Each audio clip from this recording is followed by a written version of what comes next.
Okay. So in this reading, we will going to have love reading and message from your person. Let's see. Tingnan natin kung kailan talaga makakapag-settle ang inyong connection. Let's see the situation first.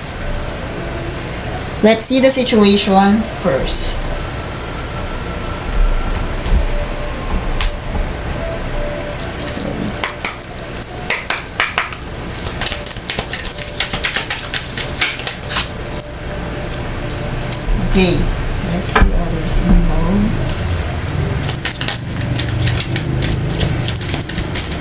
Meron bang humahadlang? May humahadlang ba dito sa tao sa paligid nyo? Merong babae na humahadlang? If ever, sabihin natin, kapatid, nanay, na focus on you. Okay. Sabihin natin, meron kasing feminine energy dito na nakamatyag sa'yo. Okay ba ang relationship mo sa mga, sabihin natin, tao sa paligid nyo? Boto ba sila? Opo. Family mo, boto ba? Kasi may intervening dito eh. And malakas yung energy ng bakit mo naramdamang kinukulam ka? Babae? Highly focus sa'yo, oh, nakatingin mabuti sa'yo. Okay, I see na, tignan natin kailan, merong nag-i-intervene dito, kaya hindi, sabihin natin, if ever nang hindi ma-push-push, ito ay sabihin natin, feminine energy. Feminine energy na nakatutok sa'yo is either ito ay sa side mo or sa side niya, pero malakas ang energy dito na ito ay feminine energy. So if ever, tingnan natin kung ito ay may black magic, pero naka-new eyes on you.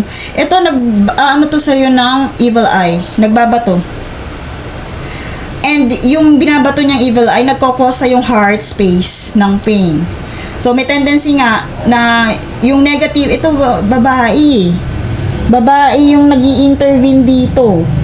Or sabihin natin, babae, malakas yung energy ng babae, kaya sabihin natin, hindi matuloy-tuloy ito. They are highly focused. Sabihin natin, highly focused siya sa'yo. They are fascinated watching on you. Sa'yo or sa person mo. Tingnan natin kung kung ito ay babae. Sige, one more pull. Kung sa kanya. It's either sa'yo or sa kanya. May dalawang, okay. Poison again. Nanlalaso ng isipan. Influence. Sige, lilito ito kung ito ay isang pero yes, unheavily toxic, may pagka-toxic behavior to. Okay, and nagkakos nga yan ng sabihin nating waves pagdating sa relationship ninyo. So, yun yung tendency kung bakit hindi pa sa ngayon. Kasi merong babaeng energy. Hindi literal na babae ito Ooh. Sa inyong dalawa, nakafocus to. Okay, sa inyong dalawa, lumitaw dito. Nakafocus. Itong, sabihin natin, pero babae nga yung dito, energy. Pero parehas sa inyo nakatutok. Ano ba yan?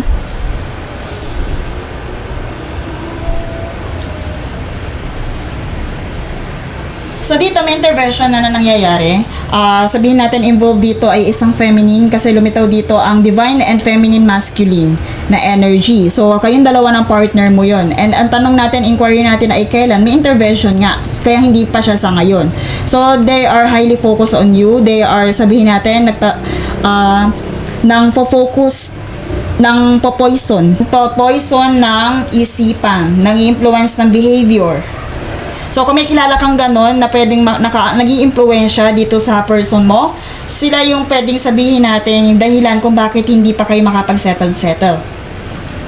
So, now let's see the energy, supporting energy for this confirmation. babae, lalaki kayo to. And then, most dominant energy dito na sabihin natin focus dito sa connection na to ay babae. Okay. And pwede yan ang gusto niyan, sabihin natin, ang gusto ng ano na to, ang gusto ng focus na to, yung eyes na to, ang gusto ng evil eye na yan is yun nga, magkaroon ng sabihin natin separation, or sabihin natin mawala, gusto nila ng ano, matapos to. Sino, kumbaga kung ikilala kayong ganyan, yung gusto humadlang, iyan ang gusto nila. Yung poison, ayan gusto nila nga. Pero, lumitaw dito yung Cupid's arrow. If tinatanong mo yung feelings sa'yo ng iyong partner, meron siyang nararamdaman sa'yo. Meron pa rin siyang nararamdaman, have faith. Okay? Have faith lang. Cupid's arrow, they are attracted sa'yo. Kumbaga, love ka ng taong to, love ka ng person mo. Black magic. May tendency, rin, kasi ang apple is, di ba yan ang yes, heart with key, welcoming love meeting, open your heart. Okay, if ever na naging cold kayo ng partner mo, huwag ka mag-alala kasi manunubalik yan. I also hear na dito, pagdating dito, yung sabihin natin, ikaw, if ever na you are currently, have emotional, sabihin natin, emotional torture ka, or ikaw ay merong heavy emotion right now, don't worry, because pagdating dito sa energy ng partner mo, pero I see na pagdating sa energy ng partner mo, love ka ng partner mo. Love ka ng partner mo with the Cupid's arrow and heart key. And sabihin natin, pwede din sa side ng partner mo yung nag-i-intervene. Pwede siya yung hinahadlangan. Ganon. Si partner mo yung hinahadlangan. Tingnan nga natin. Tanongin natin si card kung may black magic ba. Dito sa evil eye na to. May black magic ba? Kasi nandito si Grim Reaper and Poise and Apple. Kadalasan, ayan Then Apple. Eye. Evil eye. May black magic ba?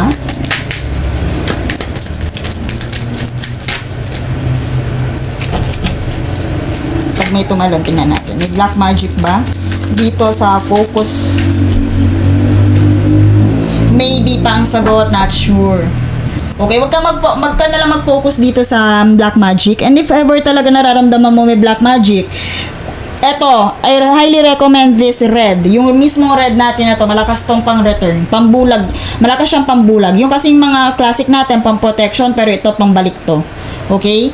So, para hindi ka kinakabahan kung may black magic ba, kung meron bang nanggaganon sa'yo.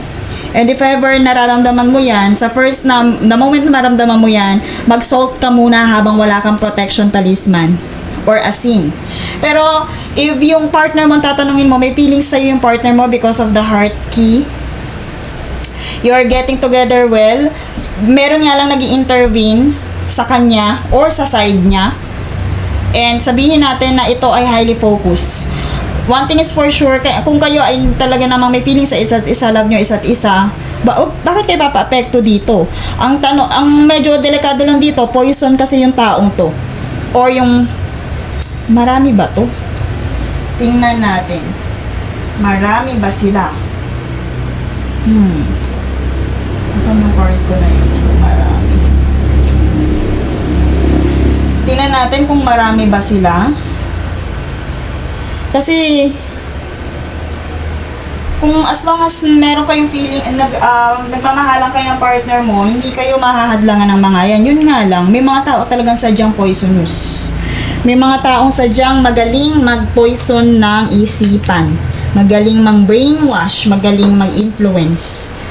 And nasa sa inyong dalawa yun, ang partner mo, kung papa-influensya kayo. Diba? And sabihin natin kung ito ay black magic. Yes. Okay. One of your, sabihin natin, friends, I also see na ito ay it's either sa friendship niya or sa'yo. And sabihin natin meron ditong If you are currently, yung sabi natin may dinadanas emotionally, huwag kang mag-alala, love ka ng partner mo. Pero lumabas dito 2 times yung emotion natin, heavy emotion, maybe ikaw or yung partner mo. And the moon also signifies deception, betrayal.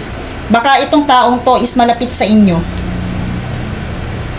Wolf, lumitaw din ng wolf. Look, inilalayo ng wolf. Kasi kung, nakalingon, sabi natin, itong si bride or si inilalayo ng wolf. So, intervening talaga. Okay? And so, also, wolf indicates sabi natin, merong deceptive energy and kinonfirm din yan ng moon. Dahil sa tarot card natin, yung moon ay also betrayal. Merong malapit sa inyo. Mutuals nyo, malapit sa inyo yung na to, yung poison na to, yung lason.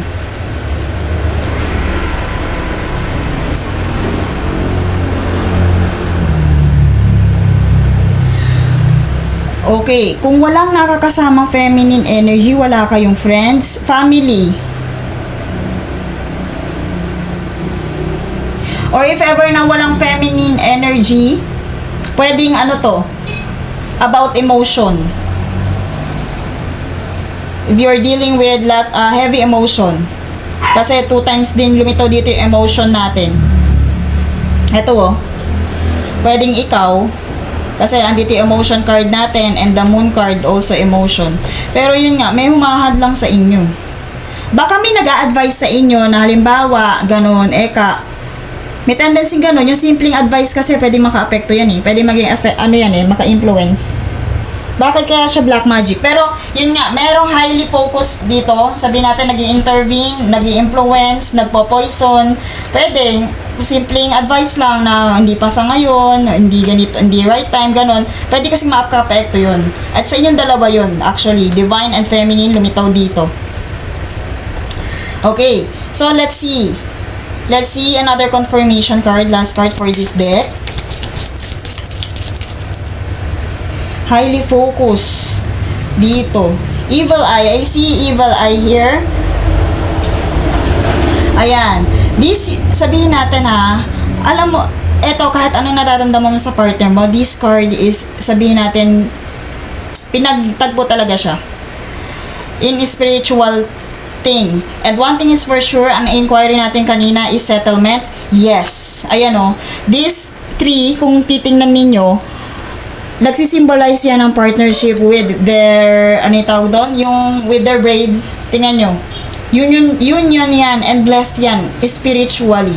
So, merong growth na mangyayari din. Merong level up. Sabihin natin kung ano iniintay ninyo, darating din talaga yun. But now, kung itinatanong mo bakit or kailan, may nag-i-intervene pa right now. Pero darating din kayo doon. Tingnan natin kung kailan. Kailan yan darating.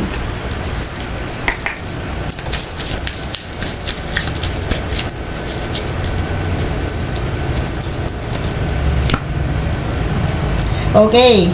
So, let's write.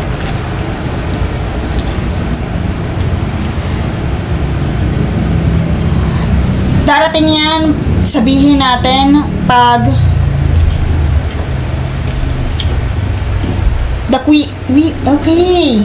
I see na, okay, malapit na siyang dumating. Sabihin natin, hindi man ngayong taon ng June, hindi man ngayon ng taon ng June, July, I also see na pag na-control nyo na to, pag natanggal tong intervening na to, pag nagkaroon kayo ng power para if ever, I see naman and I feel na hindi kayo basta-basta nagpapa-influensya. Pero once na natanggal to, kasi power, lumitaw dito yung power. So maybe na sabihin natin, napakaganda do or die. 'Di ba? Ride or die. Parang ganun yung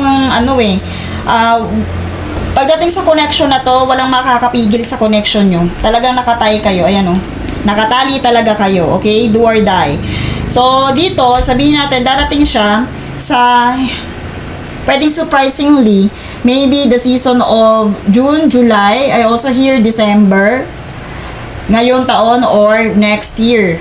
Pero sabihin natin mabilis kasi with this air energy, mabilis to. Yung hindi tipinlano ng matagal. Air growth na mangyayari, ito kailangan i-banish mo to. I-banish natin to. Itong ano na to, poison na to, itong may evil eye na to. So ngayon, right now, kung wala ka pang mga talisman, basta maligo ka ng asin.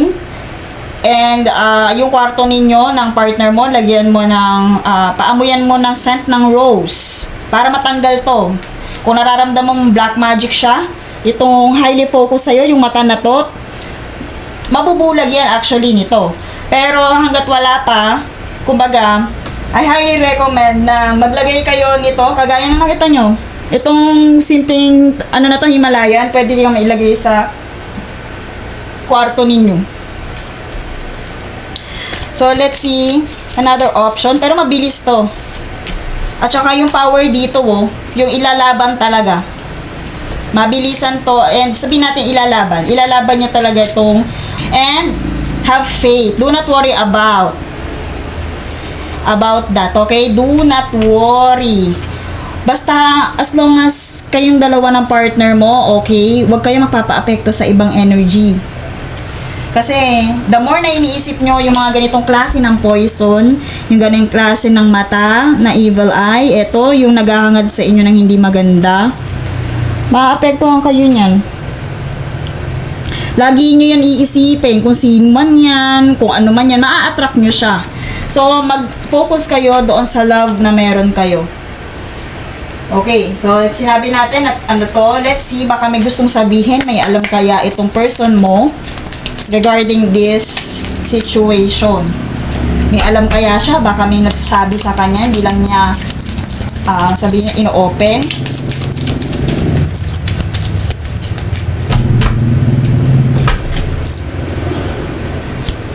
I know I was a distraction from your pain. Okay, may nasabi ba siyang hindi maganda sa'yo? Aware siya doon. They feel sorry about that.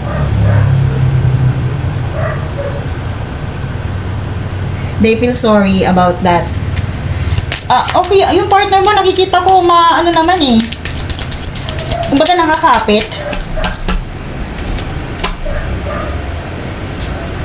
Okay.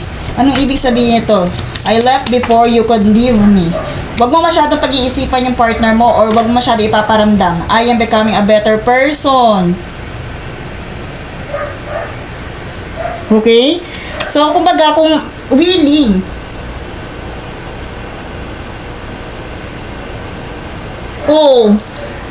I know, aware siya. Alam nyo, ang sweet ng person na to kasi I know I was a distraction from your pain.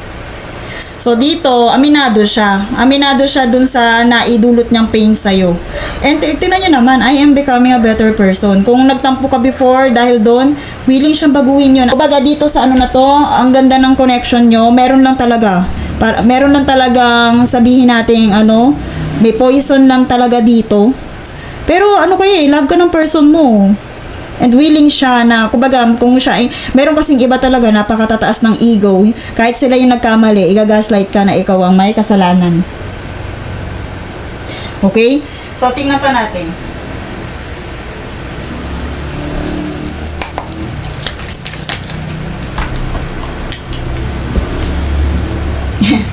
Okay, settlement. Baka meron kayong mga cold war pa, di ba? Gusto ko yung makabanding.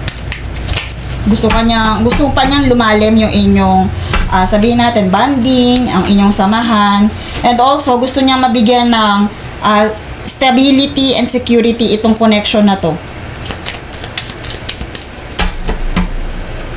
Gusto pa niya yung sabihin natin, ayun, gusto niyang maging stable pa. I also hear na gusto niyang maging stable pa, magkaroon ng security, maipakita niya yung stability para sa relationship ninyo. Kasi, tingnan nyo, kumbaga, I am becoming a better person. Sana mapagtiyagaan mo pa siya. Okay, nakakakilig Sana mapagtiyagaan mo pa siya. I am becoming a better person. I hope you'll wait for me. And I also hear about pentacles to, about sabihin natin stability, foundation, security, sources, resources. Okay? And ito yung I want to get you drunk. May maaaring ang nakapag-cause siya ng pain sa'yo. Kaya kumbaga, kuminsan, gusto na lang niya na sana hindi na lang talaga, hindi na lang kanyan lang niya nasaktan emotionally. Okay, iniisip yun ng person mo. Let's see advice for this connection.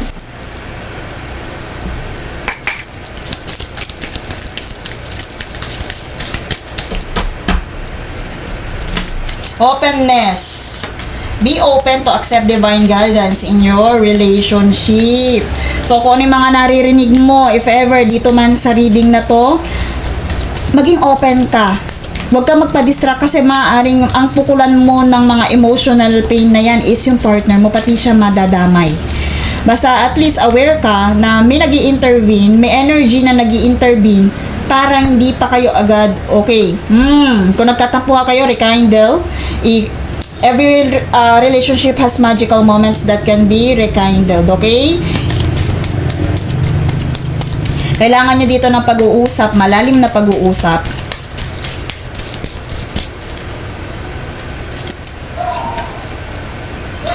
Di ba? Kasasabi ko lang. Kailangan nyo malalim pag-uusap. Openness, rekindle, bond.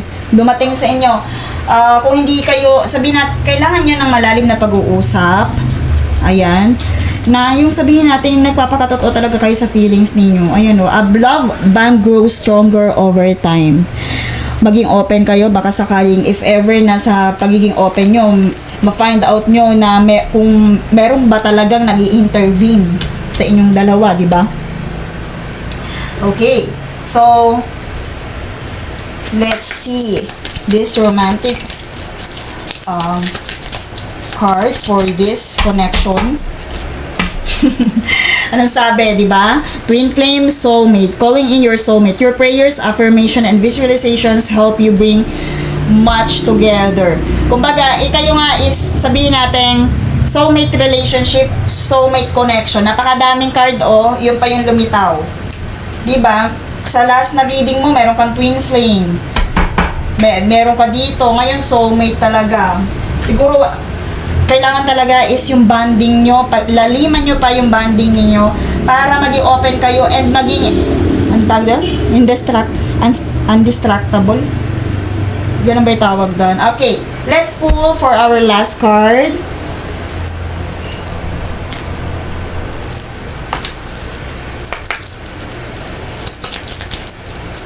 Okay, so soulmate talaga tong taong to. And if ever na yung nag-i-intervene na to nakapalibot sa inyo, bibigyan naman kayo, i-bless naman kayo ni universe na mga taong makakatulong sa inyo, yung susupport talaga sa inyong relationship.